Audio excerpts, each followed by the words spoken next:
Welcome back mga ka-Agoy Noy.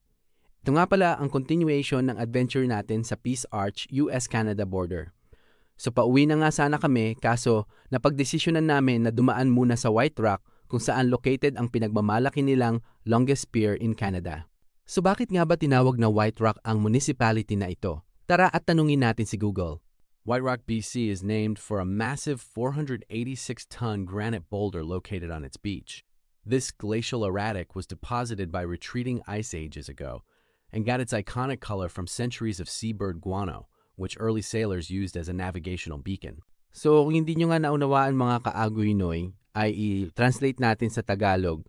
Ang White Rock, BC ay pinangalan sa isang dambuhalang 486 toneladang bato na matatagpuan sa baybayin nito. Ang batong ito ay iniwan ng natunaw na glacier noong Ice Age at naging puti dahil sa dumi ng mga ibon na ginamit naman ng mga unang mandaragat bilang palatandaan sa paglalayag.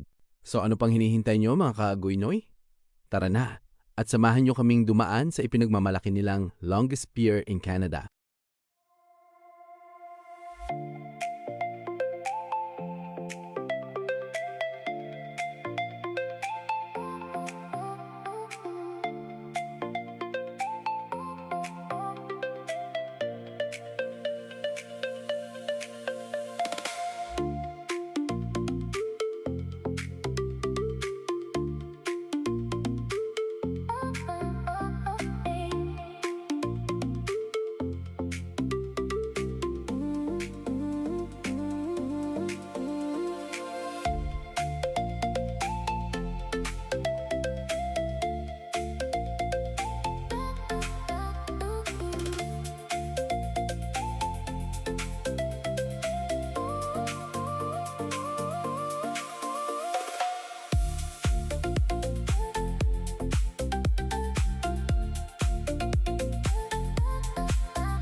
At dito nga mga ka-Agoy Noy ay may nakita tayong isang kabayan na namimingwit ng isda at crabs.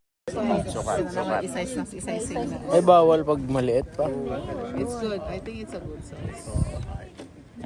Look at these guys out behind you. They're going to eat them on you. Tagpila kilo, Col?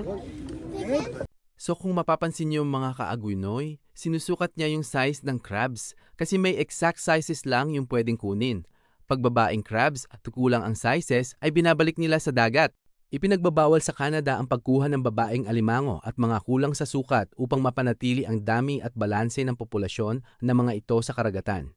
Ang patakarang ito ay mahigpit na ipinapatupad ng pamahalaan para matiyak na may sapat na supply ng crabs para sa mga susunod na henerasyon. At bago ka nga makapamingwit ay kailangan mo ng British Columbia Tidal Water Sport Fishing License. Ito ang pangunahing permit na kailangan para makahuli ng crabs at iba pang shellfish sa dagat.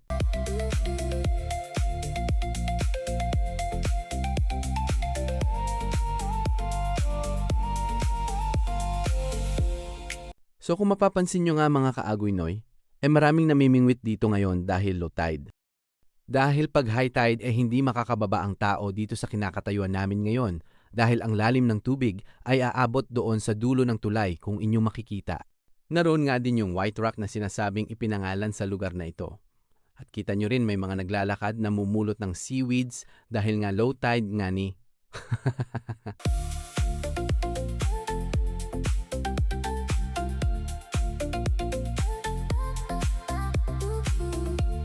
So dahil tapos na tayong magpahangin at mag-pexure smile with the pexure, oras na din para umuwi mga ka-Agoy Noy dahil nga may dadaanan pang birthday party si Lolo hapon.